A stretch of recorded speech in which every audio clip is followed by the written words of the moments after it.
Okay, we're back, guys, and we're gonna go into some Call of Duty talk. Yes, this is a StarCraft 2 show, but we're doing some Call of Duty talk because we got Scoots here. That's the only reason you Can't brought wait me to hear on, We got this. probably, Scoots actually. here, and we got EG talk too, like all in one. So that's why. Can't wait to hear the that's why explanation Scoots for is this because this sounded beyond fucking Okay, stupid. so I let me- couldn't have read It's- any of this right. I couldn't have read any of this Let- right. This let is me like lead the into dumbest this. fucking thing in the universe. All right, let me lead We're into just this a going to little talk about the Snoop Dogg voice pack, aren't we? That's Is right, it- man. Oh, Oh, we're so man. That was awesome. It's actually more than a voice pack. Can't you actually play as him now? Isn't he have a skin as well? Oh, does or is he? that a You? troll that I saw on Oh, I don't Reddit? know if Man. there's a skin. If that's Might true, have I'm been. pulling the trigger. I'll buy it. I'll buy I'll it right buy right it. now. If that's actually true, that's the worst. I thought it was for a the next skin one. as well. But, Oh, man. I'm sorry. No, I'm talking about League of Legends here. Not League, Call of Duty. League of Legends. okay. Oh. Serious, yeah. Oh man. Anyway, Okay, I so just like got leading pulled up into there. this discussion. So over, I guess yesterday or the day before, it was yesterday, right? Yesterday, basically, big ol' stink was occurring in the Call of Duty community where MLG was requiring everybody that's going to be participating in their league to stream on their platform. And they were requiring them to stream, period, right? So it wasn't just like, oh, if you want to stream, you can, but if you do stream, you have to stream on MLG. It was pretty much like you had to stream on it. And obviously, a lot of stink was brought up with it. Scoots was tweeting a ton of things here, and Fwiz over at MLG was like, "What's wrong with that? Like, what's wrong with us asking people to stream on our platform? We're putting up all this stuff for this league." So he's kind of posing the question there. So I'm going to start with you, Scoots. Who's right and who's wrong here, in your opinion? Well, it started a while ago, but before Okay. yesterday, there was already a little bit of a conversation about it. Okay. Prior to the rule change, MLG strongly asked their pro teams that play in their league to have one POV player stream every match they played, right? Okay. But it was a heavy ask. And at the time, Complexity has a deal with Twitch. Yeah. I think Complexity has Twitch as a sponsor of their team, whereas EG does not. But they all have partnership agreements one way or another. And basically, they were given an exception that they didn't have to move to MLG and didn't have to stream a POV. But everyone else was strongly asked to do that. And a lot of the Call of Duty teams and players have moved to the MLG platform already. So, and a lot of the big guys like Nadeshot, et cetera, all over there. So, again, that's no big deal for them to flip the stream on. Complexity said, no, we're not streaming on MLG TV. It wasn't just stream your POV. It was stream your POV on the MLG platform. Right. And again, for obvious reasons, MLG wants more people on their platform. They want the content of their league on their platform. Those dominoes all kind of make sense, and if you look at it from the MLG perspective. So then yesterday, MLG enacts a rule that says no more ask. You must stream one POV per match on our platform starting May 27th. No more please do, now you must, or you will be forfeited. Right. And Complexity, now EG, and Aches, who is one of their main guys, basically went off on fucking Twitter, as he also does. He's a very outspoken young guy about his scene. Said, forfeit us. We're not moving to MLG. We're not streaming on MLG. And the reason for this is where it got really kind of murky for MLG. Adam comes on the Reddit for Call of Duty and says the reason we're enacting this is other owners of teams have said it's unfair that they can be scouted, they can be their gameplay can be scouted. It's the best way to use it. So we're making everyone have to do it, so everyone's got the same scoutability of watching people play the game. But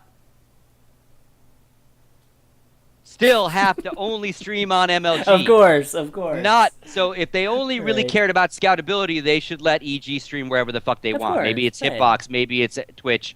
But so obviously the world blows up. I went off on Twitter. The Call of Duty community themselves went off on Twitter and on Reddit, going, "This is fucking insane," you know. And Aches is really outspoken. He said, "You can watch every one of our PO fucking Vs. That's not why we're beating you. Scouting us ain't gonna help beat us." Yeah, right? so for folks that aren't super familiar with the Call of Duty community, the EG team, which used to be the Complexity team, by far the best team. Okay, in this community or in this esport, and that's why they're by far the most valuable team, and that's why it's such a big deal to have them as part of this. They league. are arguably, but again, like the weird thing about it is like Nade Shot is a bigger streamer. He's a bigger personality. The Optics guys have more stream viewers than the EG Complexity guys when they stream. He's a bigger brand. He's sponsored by Red Bull. Nade Shot is, right? Yeah. So like they have the big guns of streaming. They just don't have the #1 team on the planet, right? So this was their way to strong arm them. And then basically everyone said, EG could forfeit every single match that's left in the season, and they'd still make top 8 and they'd still make the playoffs. Yeah. Right? MLG has since rewritten the rule and they basically said, fuck it. You can stream if you want. But if you stream league matches of the MLG League, you can only stream them on the MLG platform. So EG will still not stream league matches to their fan base because they're not moving to MLG, right? Now Scoots has missed out I'm not done. He's not done. He's not done. So it all boils down to a lot of people thinking that because Complexity did not allow themselves to, the players of Complexity at the time, were courted by MLG. For those that don't know MLG's Halo history, MLG used to be very, very involved in the brands of Halo teams in the sense of they own them. So they own the brand of Final Boss. They own these teams. They helped make them money. Certainly they put sponsor logos on their backs, but they kind of owned a lot of the teams in their league. They approached and have been trying to buy Complexity and turn them into Final Boss. And I guess it came to a head at UMG Niagara. Adam was out there and pushing the MLG sale to the Complexity guys. This is pre-EG, right? Or pre-EG actually taking the ownership. And from what I hear from several sources, that it got so in your face, MLG did, about why they should be bought by MLG and become Final Boss, and to pissing on EG, to pissing on all the other suitors, that the guys in Complexity basically told Adam to shut the fuck up and leave them the fuck alone so they could play. Like he was trying to sell, right? And they're like, leave us the fuck alone. You're not buying us. You're not fucking buying us. But again, their plan was to buy the #1 team, Complexity. And again, they are the #1 team in Call of Duty, perhaps of all time, with how many wins they have. A lot of people have been insinuating, and even I tweeted it, that maybe there's some vindictive nature to this. Maybe MLG is pissed off that they went to EG and they didn't go to MLG. And so this rule is being kind of strong-arming Complexity's team, EG's team, sorry, it's still very new to me that they're an EG team, that this is kind of a Sour Grapes vindictive rule set that, well, fuck it. We'll just forfeit you if you don't fucking play with us. And EG said, fucking forfeit us. We're not streaming, right? So they backed down on the rule. Yeah. Obviously, they didn't get bought by MLG. And it's a whole other topic of a show of a league owning teams that play in their league in the first place, right? I mean, that's kind of weird. Like the NFL doesn't own the teams in it. The NBA doesn't own the teams in it. But again, you can look at MLG's old history, and again, if they have ownership of these brands, in some ways it helps teams that don't have a management structure because they can get them sponsorship deals and all that. But it's a whole other monster, right. now than it was in the Halo days as well. Would you say that Riot owns the LCS teams? I know that they don't technically own them in name, but with how much delegation that goes on, all the teams Jason and requirements and Katz had payment. his way when he was at Riot and the original draft of the contract went through, would have been very akin to the franchise system that you had at CGS. What they wanted to do was to initially was, if you were a organization, the original draft of the LCS contract was they owned rights to your logos, your branding, player names, player likenesses, and they could use them as however they saw fit, effectively rendering your brand ultimately not useless, but held captive by Right. Exactly. Isn't that which is what kind of happened how to it Jason, is, right? with Complexity and CGS. Yeah. Isn't that a little bit how it is right now with Riot, though, with the players being restricted on where they can go, or the ways that the No, management has. But that's not brand. That's not like yeah, like it's owning not the about brand. branding. Yeah, I Just, guess. Okay, that's just okay. about whether you can compete in a league or not, and they can get pre-approval. Yeah, Jason had to rebuy the complexity. Yeah, brand, Jason didn't had he? to Oh my legally, he had to God. wait for CGS to go bust and then take him to court to acquire his Exactly. brand And then he back. bought his brand back. Yeah. Yeah. But he So bought it back for $1, which was, I So think, basically, the big drama was that, at the end of the day, MLG is running two businesses. They have a league, and they have a streaming platform. And they're That's the big trying to question. force the use of one if you use the other. And the proponents of, on the MLG side are like, hey, man, MLG has done more for Call of Duty than anyone has ever fucking done. Stop biting the hand that feeds you. Yes, they want to build their platform. Yes, they want their league to succeed.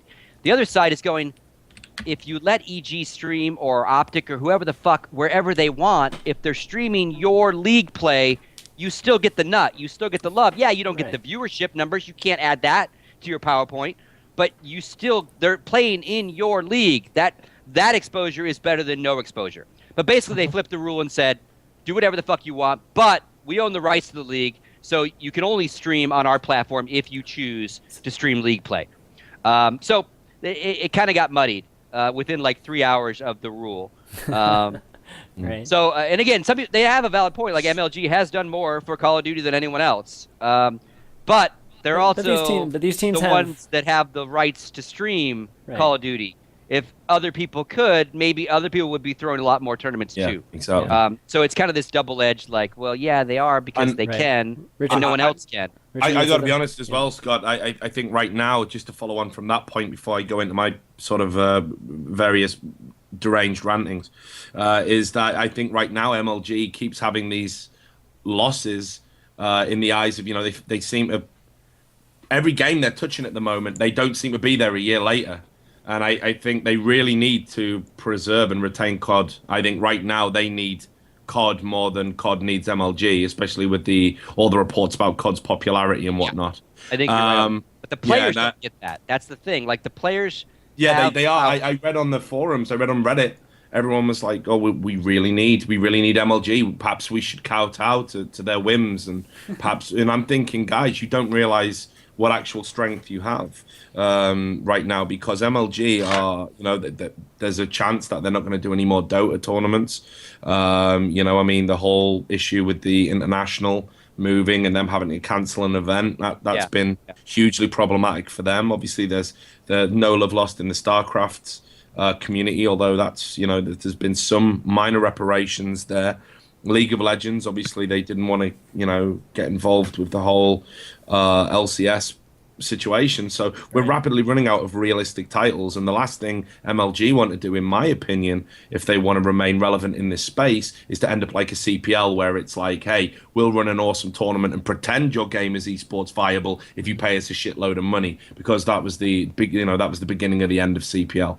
As we know it. So I think they really need to tread carefully here. And just to give my thoughts in a summation of the situation, because I was actually writing an article about it, I got halfway through writing the article and the situation had completely fucking changed. I haven't seen anyone cave that quickly. It's not totally resolved yet, though. I haven't seen any, but MLG caved quickly, and that should tell the COD community all they need to know.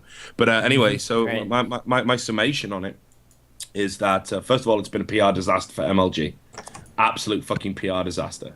From start to finish, because I think it is effectively shown, that ultimately, for all of their chest beating about the importance of the MLG streaming platform and their belief in it, when it's like Stephen mentioned earlier with Twitch, or any other streaming platform, if you're having to effectively incentivize, or in this case, intimidate, to get people to use a service, what does that ultimately say about your confidence that people will choose to use the service?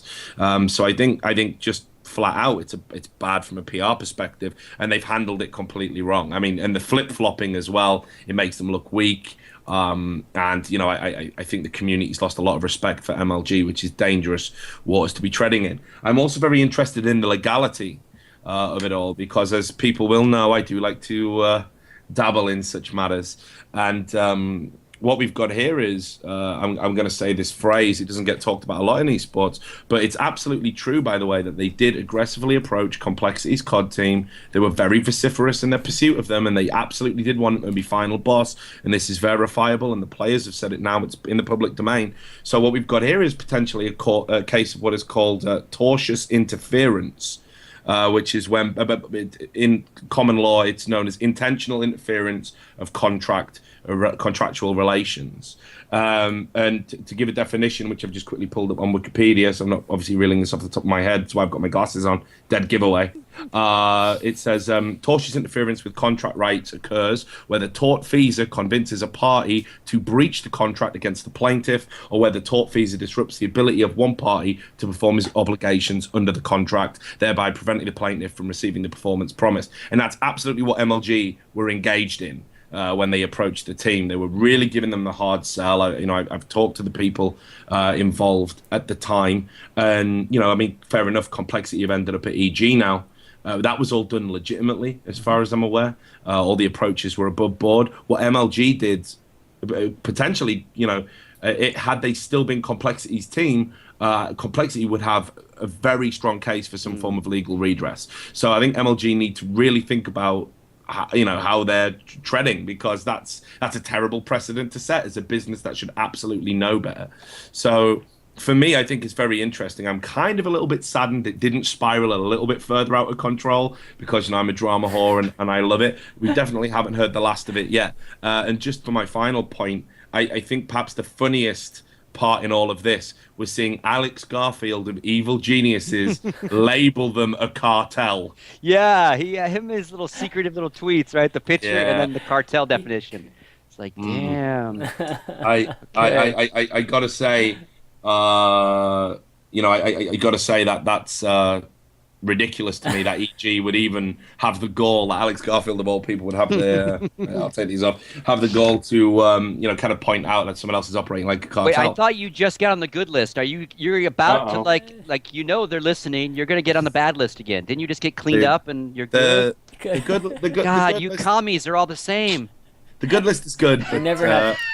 It never happened. It never The good happened. list is good and all Yeah, that. But, a little pot calling the kettle black is what you're saying. It is Right? absolutely. Okay, I mean, I'm and with you. I just to kind of tie it in, I know it wasn't EG who were directly affected; it was Complexity, and everyone, because they're now with EG, everyone's kind of sympathising for that team and saying how nasty it was to be strong-armed by MLG. Well, some people might remember what EG did to CLG Europe, and how that approach went down. So I mean. It swings and roundabouts a lot of the time, but yeah, absolutely. I think MLG. It's like every week we talk about them. I want to say nice things about MLG. I've got a lot of respect for the company. When they do things right, but things like this are inexcusable. It should never have got this far. This should have been done privately. It shouldn't have been out there and fucking contract negotiations via social media. Shouldn't be happening if you're a reputable company. And I just feel that this has really taken the shine off a lot of the good things they've done for Call of Duty. And I think the community are going to absolutely be suspicious of any future dealings that they have with them. So I guess it's really is the compromise done? I mean, are we finished talking about this? Well, I mean, they amended the rule to say again, any team now again. So he backed off the scouting thing, like no regulation there. But again, they're just, since they are the owners of the league, they have the rights technically of broadcast, and it's probably in their paperwork to players. So they basically just said, if you're going to stream league stuff, it has to be with us. Or you can't stream. You can't have this slice of content. You can stream whatever you want, any other gameplay, but in our league, if you stream, it has to be on MLG. And again, at the end of the day, that just hurts the overall growth of the game. Right. Because some people will choose not to stream, right? But MLG has decided that hurt is more, is less important than the potential growth of their own platform, or Call of Duty on their league being on Twitch that night will hurt their platform. And again, it all boils down to, and I hear conflicting things, that Activision has given MLG streaming rights to the game, broadcast streaming rights to the game, and some people say they have not. So, and again, if they have given them that right, Exclusive, you mean? yes, Okay. exclusive rights. which hurts Joe Blow, Johnny Bravo wanting to have a weekend cup and throw $5,000 at players and stream it on wherever. Again, game is incredibly popular in North America. Not so much in the rest of the world, but those numbers in North America are fucking huge. Oh yeah, it's crazy. So again, I just think they're stifling overall growth of a gaming community to try to build their business, and there's pros and cons to that. Yeah, I mean, and we've been here before. I mean, we've been here a million times. Now, look, I'm aware of all the precedents in other sports, like for example, NFL apparel. You know, like they can only wear Nike gear when on NFL duty, otherwise you get fined or whatever. So there is precedent there for using products and services. I get that, but I absolutely think this has been handled in a ridiculous fashion because it's right. Organizations are not franchises. I would have no problem if MLG was saying, if you're part of the MLG owned teams, you have to stream on our broadcasting platform. I don't think anyone would consider that to be fascistic or whatever you want to call it. People would just be like, yeah, that's what happens, man. They pay your bills, you work for them, you use the services they dictate. It's kind of in the agreement, it's kind of implied that you will do that. But organizations always have this problem with tournament organizers and leagues that when they come in and it's like, look, we've got outside concerns, we have to operate at what is best for the organization, which is a separate and independent business. And we had it with when Riot were trying to persuade the big organizations not to have Dota teams, and back again in the CGS where it was like they wanted control of your brand before they would let you compete in it, and that's why Fnatic weren't one of them.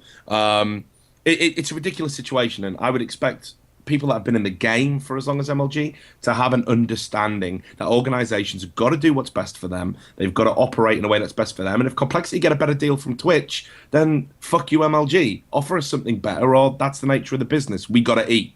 And your league and your platform should be two different businesses in that sense. Exactly. And maybe the compromise would be maybe MLG comes up with a graphics set, and the EG guys are allowed to stream on Twitch, but they have to bring a plate up, or it has to be labeled the MLG Pro League or whatever they're calling it over there. And so do you get some graphical, well, as they're showing your league content? Obviously, it's a player's view, but maybe there's a way that both can win, right? And MLG gets their love and their nod, but it can be on whatever platform these kids have the best deal on. And again, maybe it's fucking Azubu, maybe it's Hitbox, maybe it's Google TV, Twitch, YouTube Live. I don't fucking know. Facebook TV Live. So yeah, it's just it's interesting. It really sucks. It sucks because over the past it used to be that we would all remember there was one person in charge of MLG's PR, and that for some reason seemed to be Sundance, right? They might have actually had a PR team. I'm not sure, but more or less all the disasters and everything came out of Sundance's tweets, his announcements on talk shows, whatever the fuck he would do. We would all find out this crazy fucking shit from the random Sundance tweets. Yes. And it seemed like over the past 6 months to maybe a year, I guess more so over the past 6 to 8 months, they've been kind of working through that. Adam seemed like he tried really hard with the Dota community to really rebuild that. MLG, they aren't a bunch of absolutely fucking crazy people. They are working hard to rebuild their PR. Adam's done cool stuff with Dota community, blah blah blah blah blah. But then something like this happens, and you just have to wonder, what's the thought process? Where are the Skype logs? Where are the audio logs, the conference logs of people saying hey, let's try to strong arm EG into streaming on our platform. That'll be great. How many people had to say yes, that's a great idea, before that information went out? That's in what it's so fucked up. I don't know. It's really disappointing to see MLG kind of return to those old we're gonna do whatever the fuck and deal with it. I don't know what it is about American organizations league organizations and tournament organizers.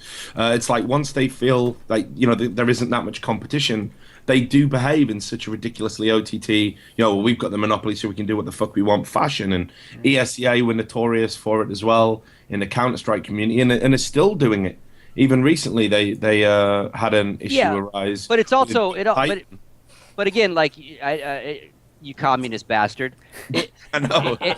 Sorry. You could also look at it on the global, real sports business sense. They own a league.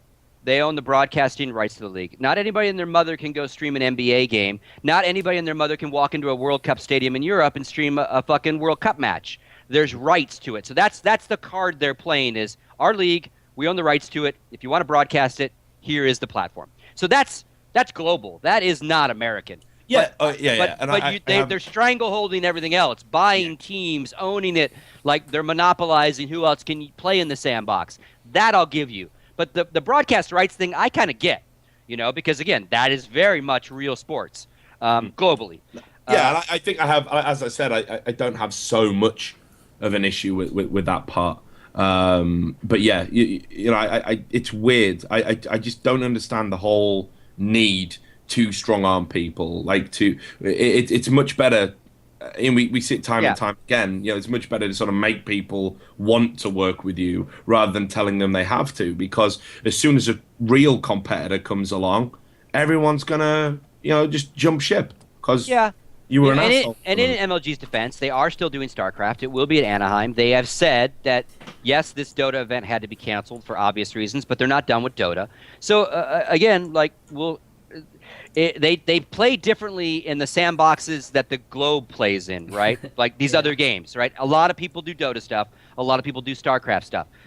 They are the ones doing Call of Duty stuff, and whether that's by Activision's blessing or just it's North American-based game, they are North America. ESL's here now, but they're not really console heavy. So it's like they play differently depending on what game they're using, which is also kind of interesting. Right. Okay, well, let's move on to another topic. That was really, really good stuff there. We're going to sneak in an SC2 or StarCraft 2 topic here and balance test map. I want to get Steven to give me his thoughts on just some of the changes that I guess are being proposed or being tested out right now. Have you seen the changes, Steven? Yeah, where are those at again? Can we list them up so that everybody in the chat can see? Well, there's one on Reddit right now, which is the newest one. So Brood Lords get the Frenzied ability. Here we go.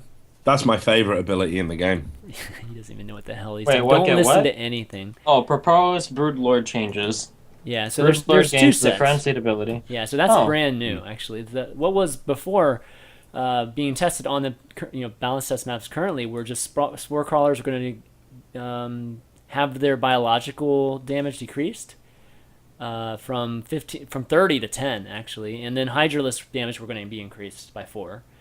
And To everything or just to like air or bio? just bio. Hydra's damage is going to be +4 to bio. Okay. And just to try to fix the current ZVZ issues, right? But the Broodlord thing is a new thing, and this is, I think, their answer to the Swarm Host. Yep, that solves that. Swarm Host won't work against Broodlords anymore because you can't use Vipers to pull the Broodlords into the spores. Yeah, so that's pretty elegant. I mean, I think that was a decent decision there. There were a lot of other ones suggested. You think this is the best Muta one? openers will also become more common now because spores are going to be as absolutely fucking devastating. 3 spores in a base means you need no less than 700 mutas to come in and take it out because the spores annihilate Mutalisks like crazy. Yeah, but the Hydra's going to deal with them well enough because for a while, the mutas were all we saw were muta versus muta, right, for a long time. Mm-hmm. And is it going to become a problem again, or are the Hydra's actually going to be strong enough? I don't know. I feel like we'll go back to Muta versus Muta. The only thing that was keeping Muta at bay was the ridiculously powerful spore colonies. One spore colony can kill like 600 Muta on its own. It's insane. But now that the spore colony is going back to being borderline useless versus Muta, only 10 damage a shot. How much life does a Muta have? 120? 90? Exactly, not much. Mutalisk HP. It was 90. I don't know. Chad can tell us there. 90 rings a bell for me. I don't know. I could be wrong. It's been a while since I actually looked at the health totals of the... 120. I said 120 first, didn't I? Yeah, you did. I think you did. Yeah, I did. See, I'm so good. I actually played again. That's why you're GM. Yeah, exactly. But anyway, so that means 13 shots from a spore colony, maybe 14 to kill a Mutalisk. That's really. Yeah. Steven actually is getting all these numbers off Winter's stream, by the way. Oh my fucking god! When do we remove Richard from the fucking Winter, show? man, I watched that. Oh wait, never mind. Yeah, I don't know much about this shit, so yeah. I watch a little bit of StarCraft, but on a very casual level these days because I'm not directly involved with a team that has players. So, and again, it wasn't my core game, so I will. SirScoots. I'm gonna see SirScoots being spent. But it obviously they need to do some 15. shit, right? Oh, it's So- the bonus. The bonus is what's getting nerfed. It's Yeah, not. the It's bonus not is just getting 10 damage. It's 15 plus 10. Okay. Oh, That's you thought I significant. was saying, the. I thought you were just base saying it was or- 10 no, damage. No, in it was the which case, bonus. Muta. It's the bonus. Okay, never mind. Yeah. So then spores are still pretty good, but I would expect to see Muta openers being more common. Yeah. Okay. Well, to pull in Richard and Oh, Scoot's but now back people in into chat are our saying- discussion. What? People are No, saying no, that the I- spore crawler changes have been discarded. So I don't know. I guess we'll see they when it's have been finalized. discarded? Okay. I- Well, I was looking at that TL. Well, thing. fuck. Then I love it. forget I this like kind of infestors. list. Infestors. Oh Good my job. God. Good job on naming a unit, man. Cool. All right, let's do some call-ins. Sub call-ins. We got a guy who's ready to go. Yeah, we gonna talk Oh, about you were that. gonna talk about $6 Hearthstone million thing. fucking dollars. $6 million Oh. dollars. And Dota, yeah, but I'd rather talk about Hearthstone. Can we talk about the genius that is a big fucking company with lots of money All right. puts on only one tournament a year, Alright, and let's they talk essentially about the Kickstarter international. fund the tournament, and everybody fucking loves them for it.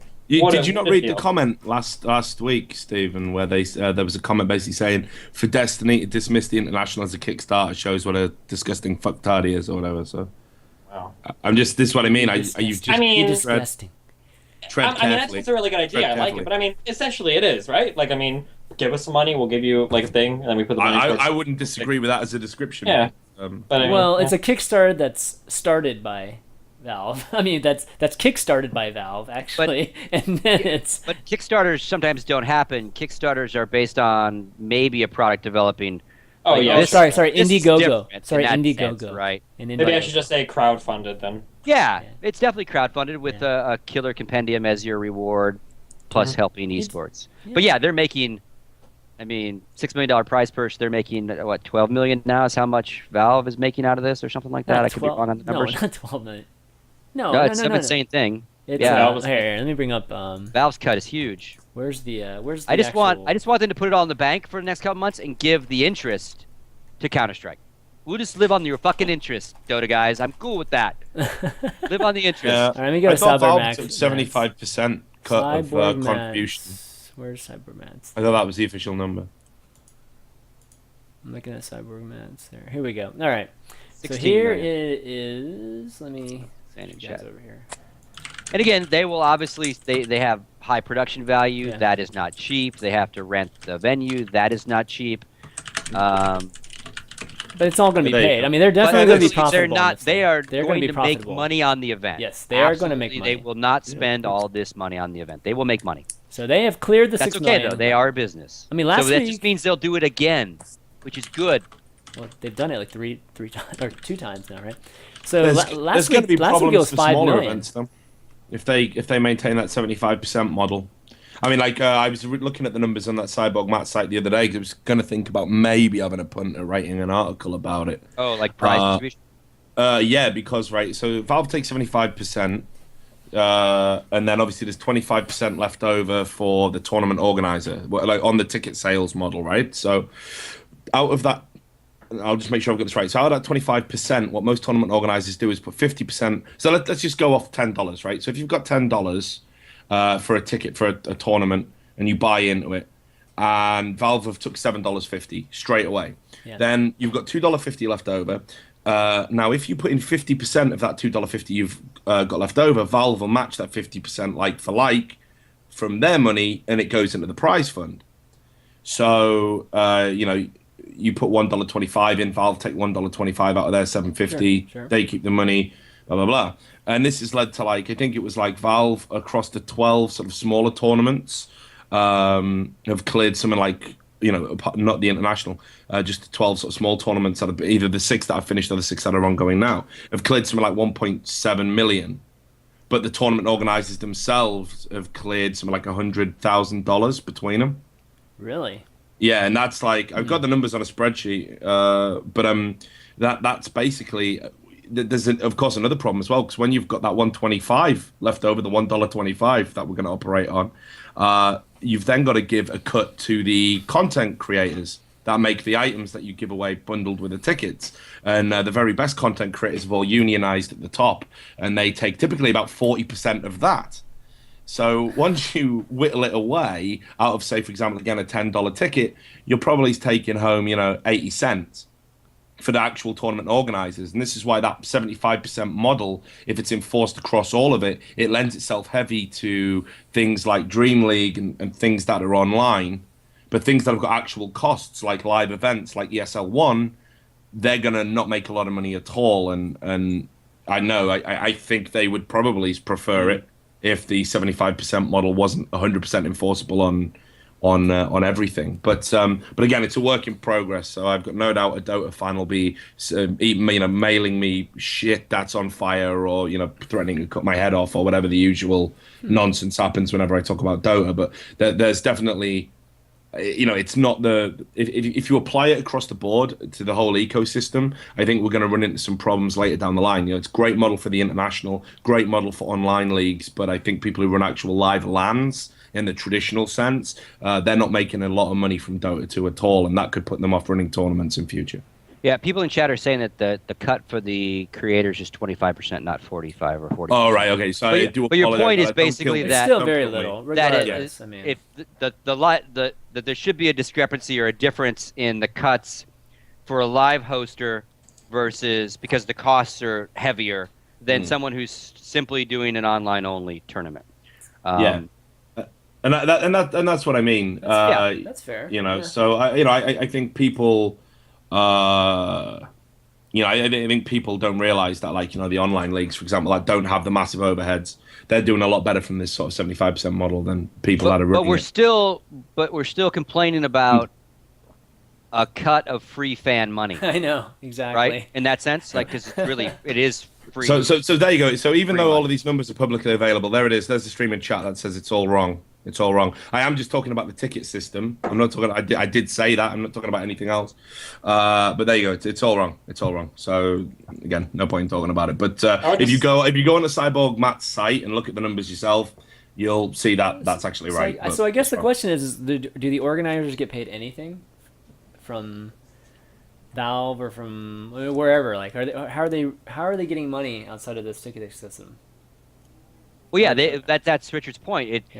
All the percentages break down of who gets a cut. Valve gets a cut. Right. The creators of the stuff get a cut. Well, I know, but outside of the whatever. I guess there's no other way of monetizing it outside of. Well, you monetize your events with sponsors of the tournaments and ticket sales if it's a live event. Sure. Ad revenue, right? Although we know that CPM is a very fluctuating, scary world to rely on. I think Richard's main point is that it would be nice if the actual hoster, the one who's creating the event in the first place, maybe had a bigger piece of that pie. Sure.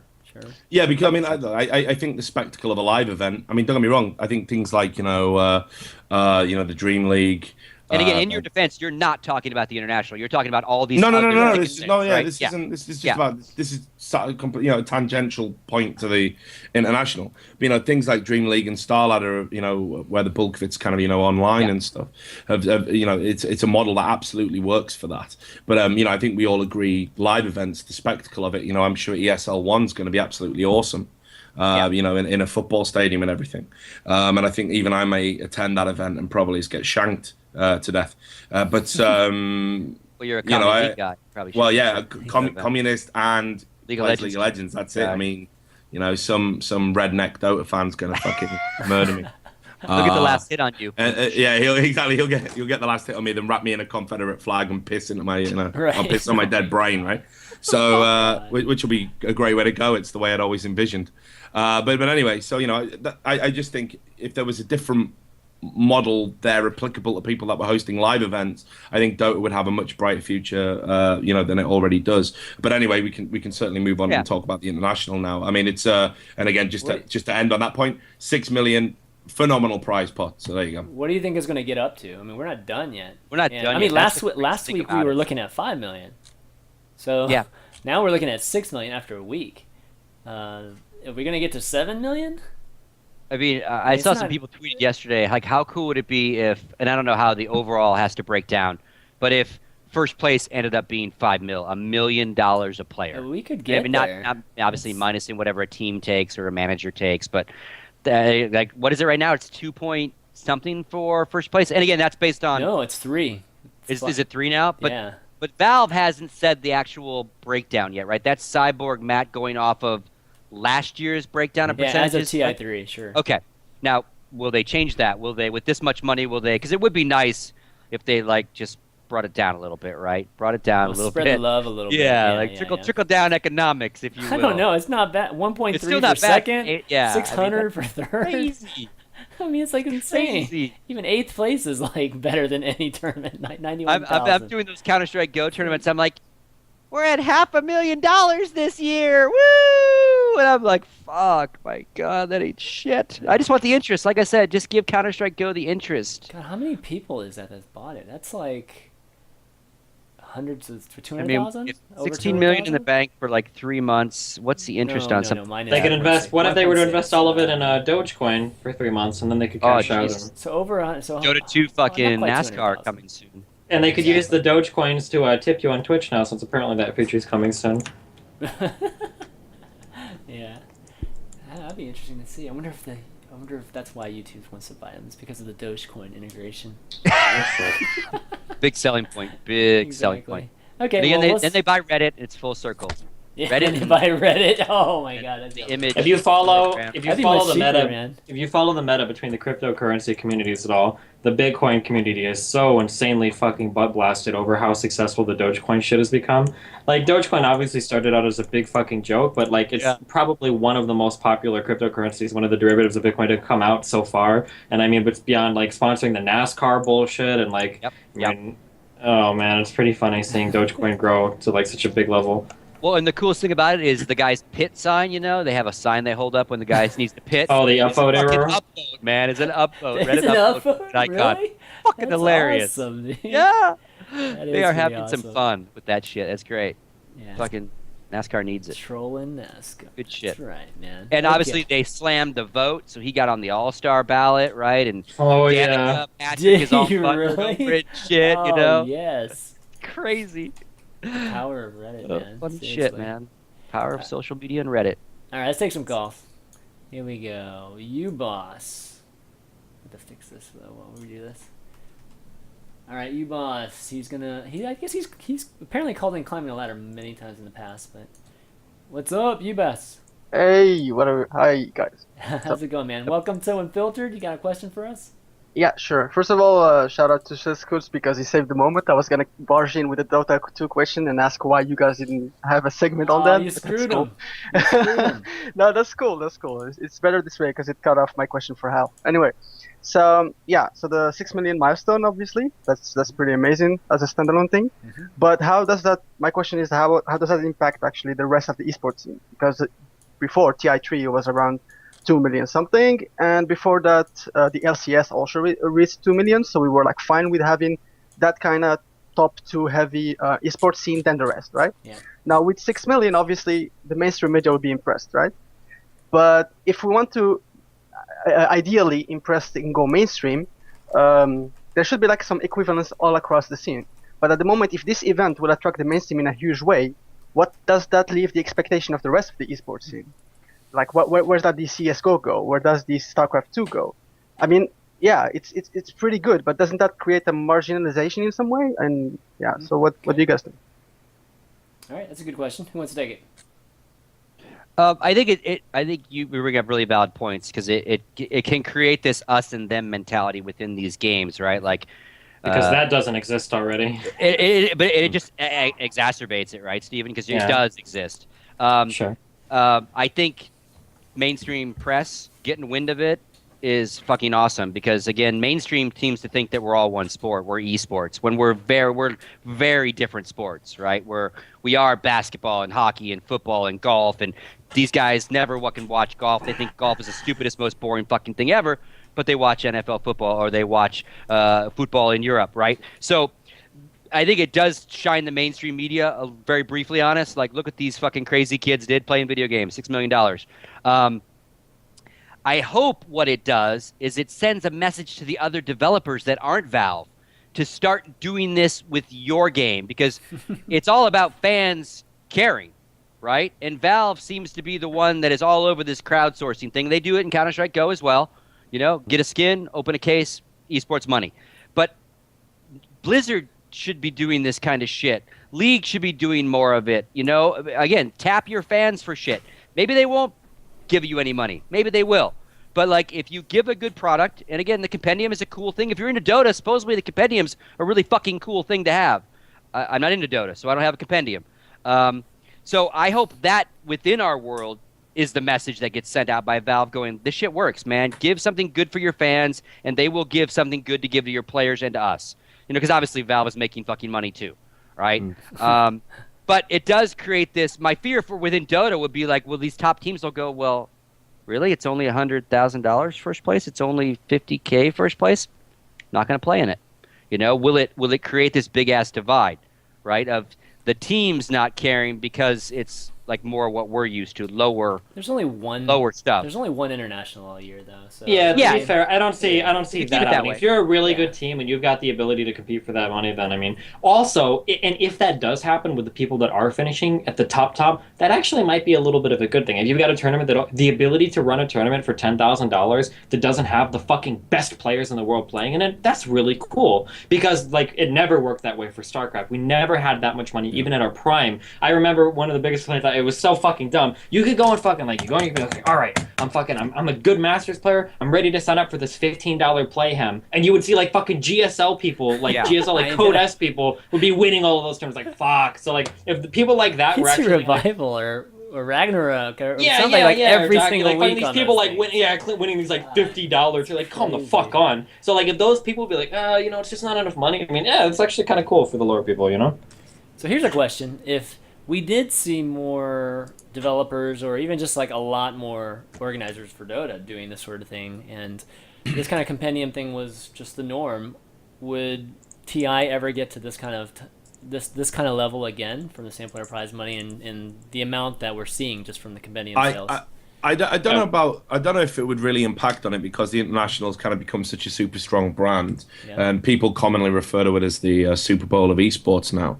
I think the model is really super interesting, and I wish more people would adopt it. Like for example, here we are talking about a 6 million.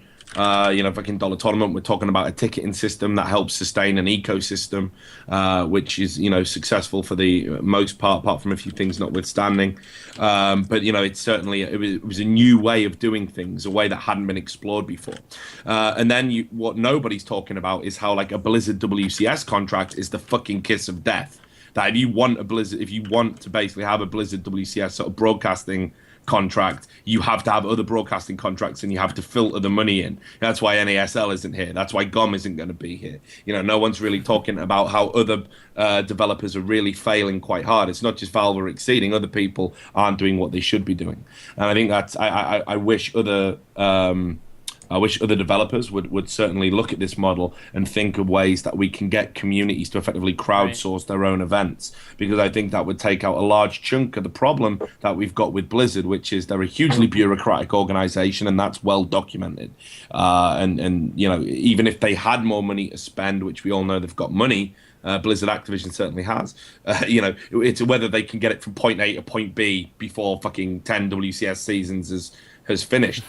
So that's a problem. So I think having things like crowdsourcing and things like buying a compendium or buying skins and things like that in game, which then goes straight away to tournaments and things that the community can enjoy, watch, things that generate content. So you've got scene sustainability, not just business sustainability. All these things are hugely important. My only downside to the international, the only real issue I've got with it, apart from it being nauseatingly overhyped every time it comes rolling around, and I just don't like that anyway because I'm a fucking wannabe hipster.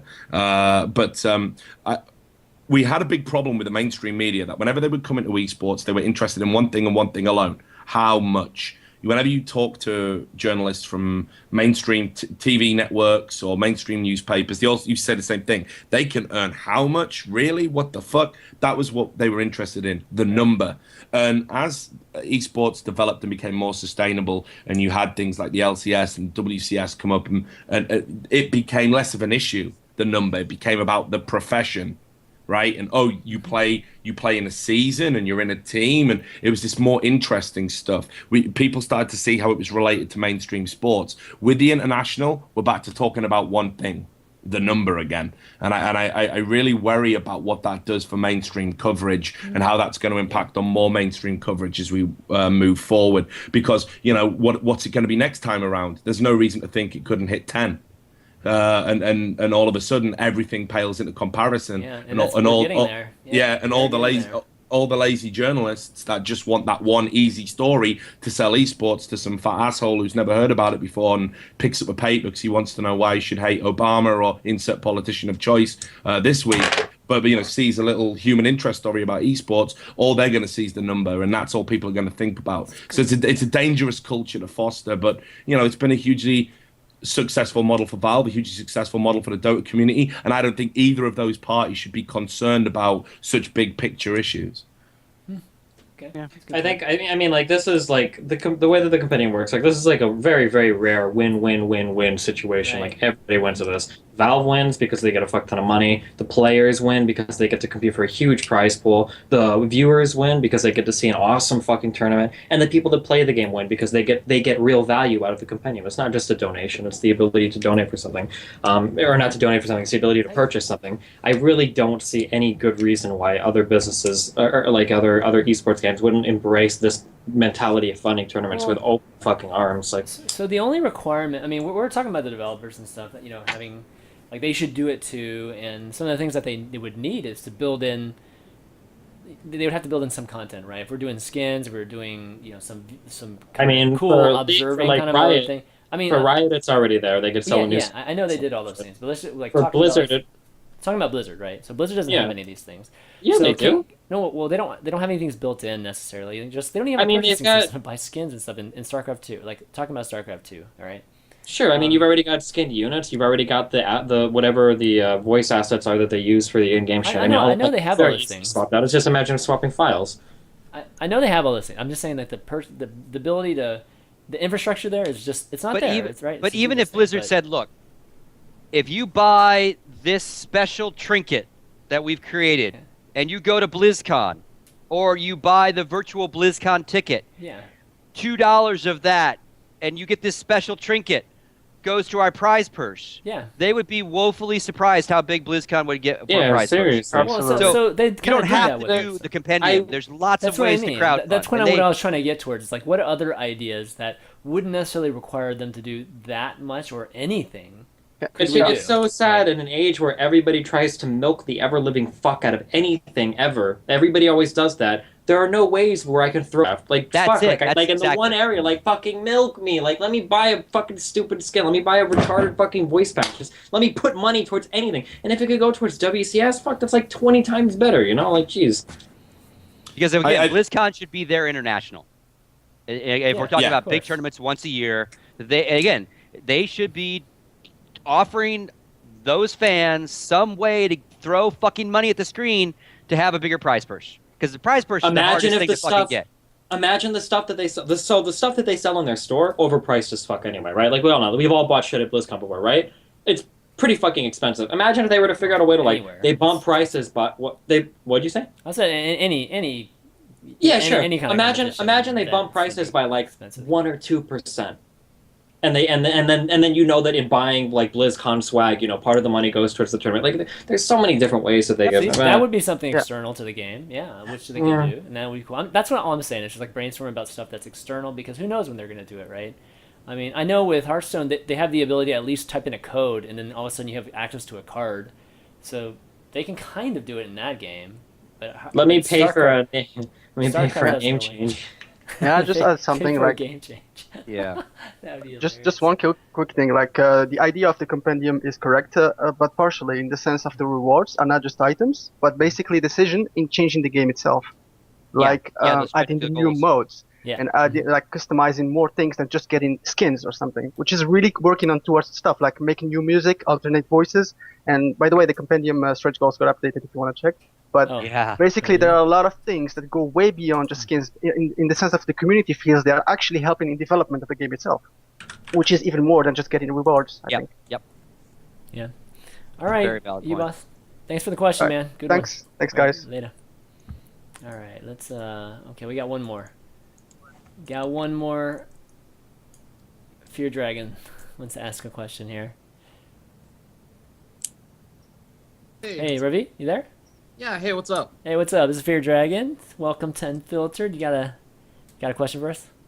Yeah, I do. So I actually recently ran a tournament called the Breakout Invitational, and basically, I was like proud because got a lot of compliments on like production and stuff. We actually raised a lot of money for the tournament and everything.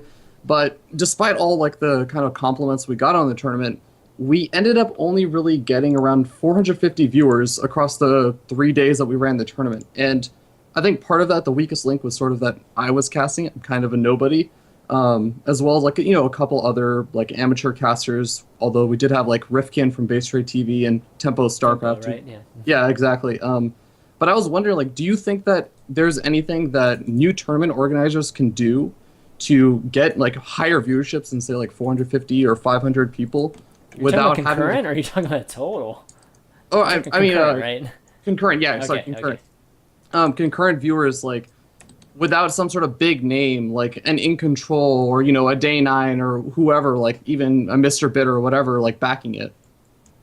So this sounds really shitty, and I'm not trying to do like the dead game, but the fact of the matter is, I don't think there's very much interest for StarCraft anymore. In particular, like there's not a bunch of people who want to look and watch it and look at StarCraft. I think that right now the biggest audiences are with personalities or players. So like for instance, if you like, you might think you're like a no-name caster. If you could cast games of like fucking J-Dong versus Flash or Life versus Innovation or whatever shit like that, like you'll get viewers because those people have fans and they want to watch those games, But in terms of just hosting a tournament and hoping that like general StarCraft fans will be looking around for a tournament to watch, I don't know if that environment so much exists anymore.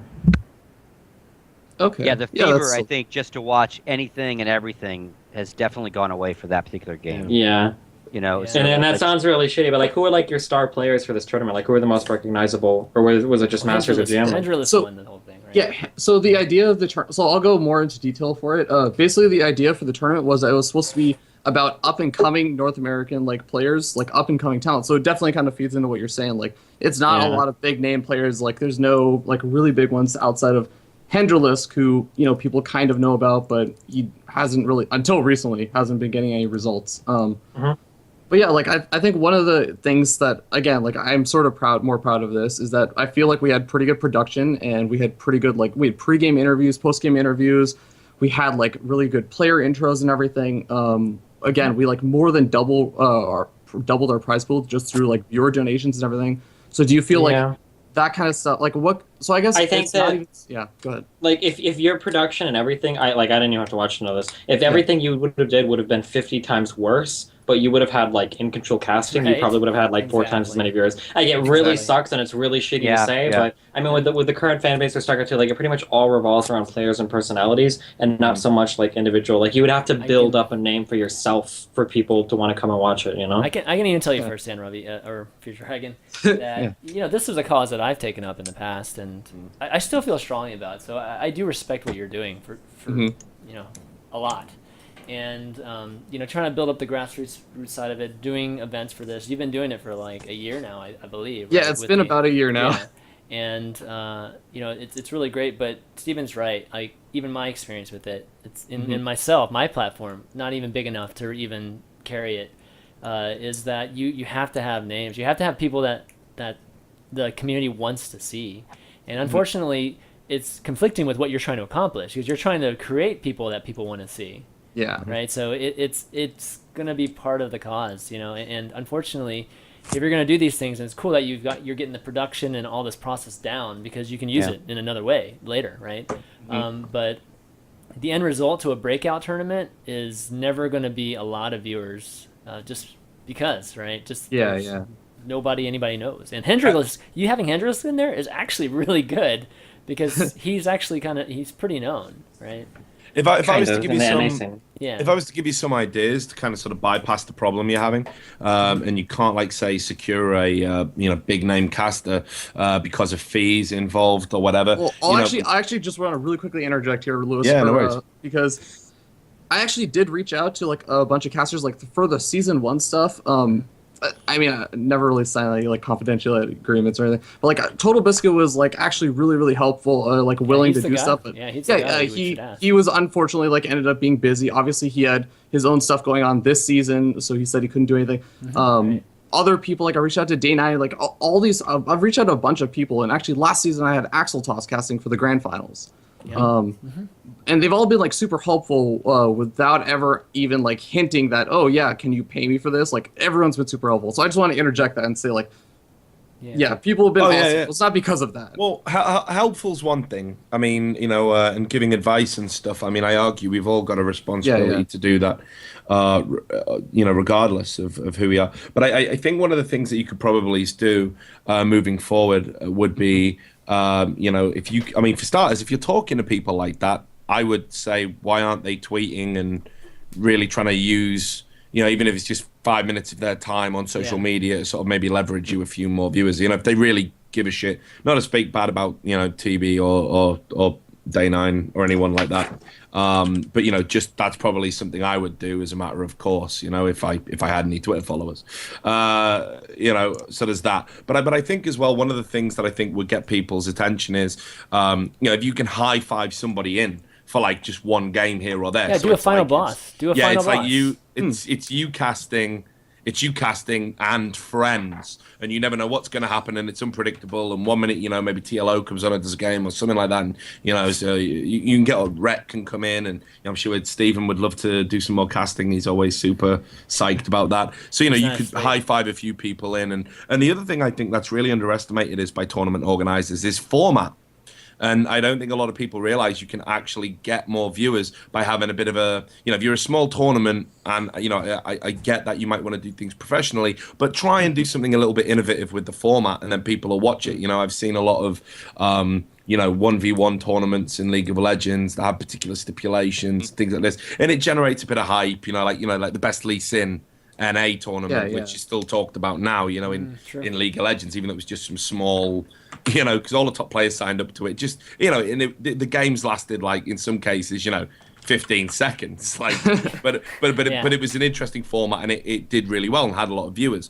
So, you'll know more about the game than anybody, and you'll know what vision you want to do, and you can probably mess around with the format and do something people haven't seen before. Run a kind of, it's serious, but it's fun. It's something a little bit different. I'm always coming up with stuff like that. Like I was talking about it with Chris the other day for the Hearthstone tournament, that, the final boss of that deck wars should just have to fight Total Biscuits.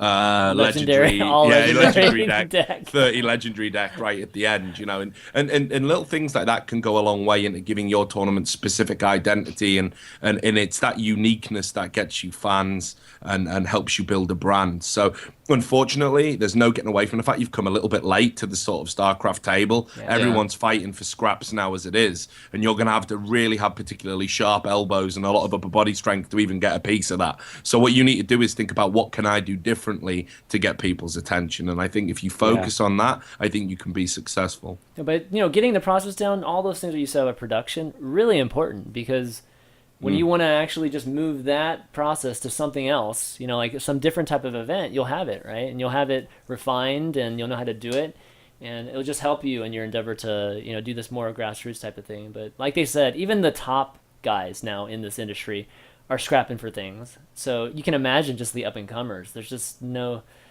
really, really small space for that right now. So and tough, I guess man. my take would be very similar. Stay consistent. So it sounds like you've been doing it for a while. Keep doing it, because if you just one off it and go, oh, we didn't get our numbers, we're done, well, you'll never build from that, obviously. That's right. So don't get discouraged. Don't fuck with the players. Be the best possible player-centric tournament you can be, because players talk about shit. If they all have a bad experience, if they all have bad admins, as Odie was saying in chat, they just fucking won't play anymore. And and maybe you can reach out to one of these named casters, like an In Control or somebody, and kind of give them the idea of what you're doing, and maybe if it fits in their schedule, they would do it very cheaply for you. These guys don't always need to get paid the big bucks to come out. And you put an In Control next to a guy like you who's trying to build your brand, well, that helps build your brand. But if Jeff's weighing going to DreamHack or ESL, or weighing going to yours, well, at that weekend, he's going to chase the money. But maybe a couple of these guys can fit you into their schedule, Talk to them early, get their feedback. Because, again, they all care about the community, too. And they all don't have to get paid thousands of dollars every time they leave their house. But they're going to want hotel. They don't want to lose money. Because again, unfortunately, it does come down to top players top talent, bring the viewers. Given It's the state of the affairs we're in. given the circumstances, you getting 450 concurrent, that's pretty good. Mm. I mean, I would have been You know, happy with it, honestly. So I was happy with it, Yeah. but it's actually kind of weird because I actually even go back to so I've done this for 2 seasons now. The first season actually, it was really really weird because I had the tournament during December when I don't know if you guys remember I remember that. last December was hell in terms of scheduling. So I did it on a Wednesday, a Thursday, and a Friday, which is just you must be crazy to try and do a tournament on those 3 days. But Wednesday I had around almost 900 as my max concurrent. Then Thursday I had 700, and then Friday I had 500. So it was decreasing viewership between season 1 and season 2. Yeah, I would just tell you, don't worry about that for now. All right. Keep building it up. I mean, shit, I've been building stuff up for years, man. So Yeah. keep doing that, and eventually, it'll start to hit. I don't know if it's StarCraft or maybe you move to a different thing. You still keep doing this breaking out thing, but you move on to something else too. But keep doing it, and being consistent will pay off in the end. I promise you that. If the worst comes to the worst, you can just do what Winter and guys like that do and just get some bots. So you'll be okay. Or switch to Hearthstone. Yeah, I'll Then do that. ChanMan will pay you to come stream Hearthstone casting, right, Chris? Oh, man. All right. Well, I appreciate the advice, gents. All right. Cheers. Yeah, no worries. All the Yeah. best, brother. All right, some good questions there. Let's take a few Reddit ones, so I'm not a liar again, and then Yeah, you always Just took my post on glasses Reddit, off. never Just go like- to